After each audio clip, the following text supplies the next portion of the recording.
Өнгөрсөн удаагийн дугаараар бид нэр яагаад жин буурахгүй байгаа шалтгаануудыг ярилцсан. Тэгвэл өнөөдөр энэ буурахгүй байгаа гацсан жинг яаж буургах талаар ярилцъя.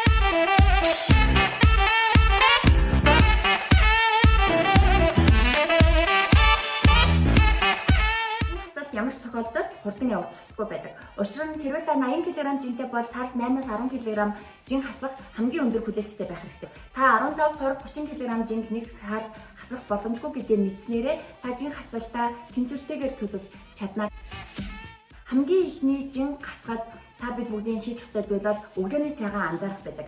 Та өглөөнөөс эхлээд өөрийнхөө жин хасалтыг бүтээж яадаг.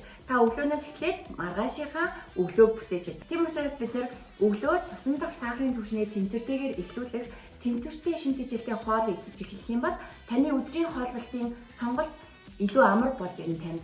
Та өглөө хоосон гарах юм бол таны бие эрч хүчгүй өдөр заавал хэтрүүлж идэнэ. Хэрвээ та өглөө нүүрсөөс ихтэй хэд сахарын агуулмж өндөртэй өглөөний цай сонгож идэх юм бол та өдрийн туршид амттай зүйлэнд илүү дулаах хандлагатай болно. Тийм учраас бид бүгд өглөөний хоолыг хизээч алгасаж болохгүй. Нөгөө талаар бид өглөөний хоолндоо тэнцвэртэй хоолыг сонгож хооллох нь маш чухал байж байгаа. Та өглөөдөө 30-40 минутын эрчимтэй, дундад чирчимтэй хөдөлгөөн хийснээрээ жин хасалт ирэх боломжтой. За өглөөний тасгал хөдөлгөөн эрчимтэй зүрх судаснд хит өндөр ачаал өгсөн байж болохгүй. Учир нь та бид бүгдийн бие ялангуяа өндөр жинтэй байх тусам та өөрийнхөө хийж байгаа дасгалыг биедээ удаанаар эрчим өгөх байдлаар хийх шаардлагатай байдаг.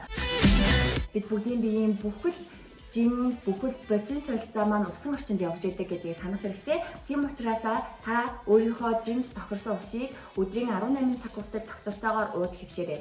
Нэг доор их ус уух биш, ус уух хэрэгтэй гэдгийг мэдэх нь хангалттай биш. Та зөвхөн цагт нэг аяга усыг уугаад хэвшгэхэд та өдөрт 8 аяга ус уучж байгаа гэсэн. Ингээд хоолныхоо устай нийлээд та бид бүгдийн бие өдөртөө 2-2.5 литр усыг төвөггүйхэн авах боломж бүрдэнэ. Ингэснээрээ та бид бүгдийн жин гацалт маань буурах боломжтой байдаг. Нөгөө талаар бид бүгд хоол хүнснийхаа орц найрлаганд чанартай хүнсийг сонгох нь чухал. Ихэвчлэн хүмүүс жингээ хасаад эхлэхээр би юу идэж болохгүй вэ? Би юугаа хорих уу гэдэг талаар маш их асуудаг.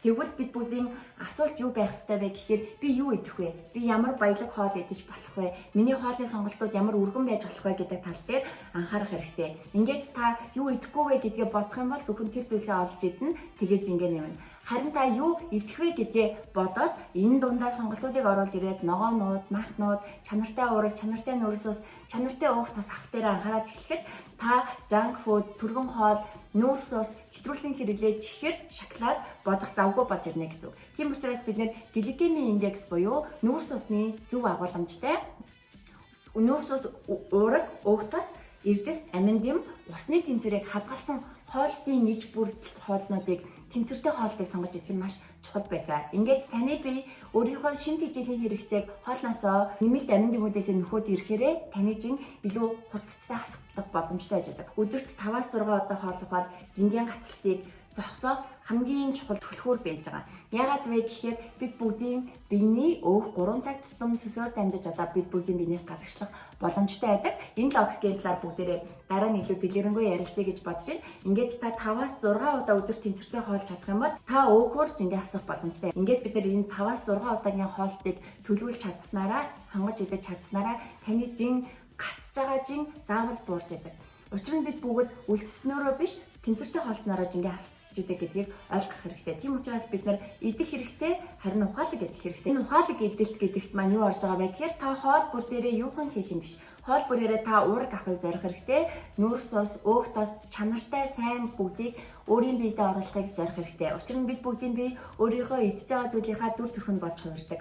Та бид бүгд анзаараад үзэх юм бол энэ улаан хоолой буюу одоо 4 хуруу зайдал амт гэдэг зүйл мэдрэгдэж байдаг. Үүнээс хойш задраад бид бүгдийн биеийг тэжээх амин дэм, шин тэжээл, макро, микро шин тэжээл болж хоол хүнс маань задардаг байгаа. Тийм учраас та юу идэж та түүнийхээ дүр төрх болно.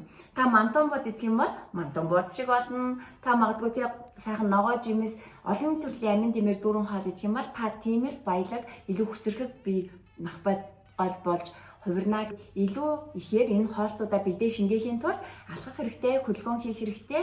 та энэ хоолыг өөрийн биедээ бодис солилцоогоо идэвхжүүлж авах тэр дасгалуудыг хийж авах хэрэгтэй. Та өдрийн туршид илүү идэвхтэй байх хэрэгтэй. Хүн нозороод, залхуураад, магадгүй би жингээ хасж байгаа гэдээ өлсөд хэвтээд байх юм бол таны бие илүү ихээр жин нэмсэл байдаг. Учир нь хүн идэвхтэй байх тусам илүү ихээр бодис солилцоо эрчимтэй явж байгаа. Тийм учраас бид бүгд жин гаццлаа гэж хямарч шаардлагагүй, хавар ирлээ гэж юм орох ямар шаардлагагүй. Та зөвхөн жингээ хасахыг хүсэж байвал идэвхтэй бай, ажил төрлөө гүйцээ, харин өөрийнхөө хоолыг ухаалгаар төлөвлөх нь чухал байдаг. Ингээд бид бүгд хоолныхоо илчилгээг мэдээж багасгах хэрэгтэй.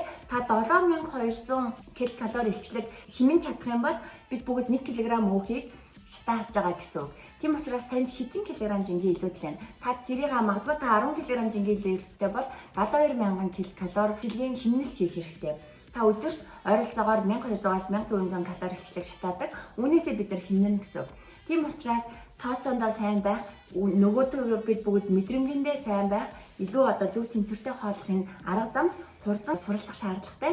Та зөв цагтаа өөрийнхөө биоритмийн цагтаа унтаж хэвшээрэй. 22 цагаас өглөөний 6 цаг бол унтаж бидээ жин хасахад хамгийн тохиромжтой цаг байдаг. Ингээд та унтж байхдаа 2 цаг марафонд гүйсэндээ тэнцэх хэмжээний илчилгээг шатааж идэг гэдгийг санах хэрэгтэй. Бид нэр илчлэг хоолоор хэмнэж болно. Нөгөө талаар тасаг төлгөөнөөр илчилгээг шатааж хэмнэж болно. Тэгээд унтах илчилгээ нэмэх юм бол та 3 хоногт 1 кг өөх шатааж болно шүү дээ. 20-80 зарчим буюу 20% дасгал хөдөлгөөнд анхаарах, 80% хоолтондоо анхаарах, энэ бүгдийг 100% сэтгэл санаагаараа илүү өөдрөг, эрчимтэй, идэвхтэй байж дэмжих гэдэг энэ алхмуудыг маш амархан энэ энгийн үйлдэлүүдийг хийснээрээ жингээ, хатсан жингээ илүү хурдан буруулах боломжтой байдаг. За ингээд жин хасах зорилгоо та битгий өөрчлөөрэй. Жин хасах зорилгоо биш, харин жин хасах төлөвлөгөөгөө нэг өөрчлөөд үзээд өөрийнхөө төгс чинь заавал хүрээрэй.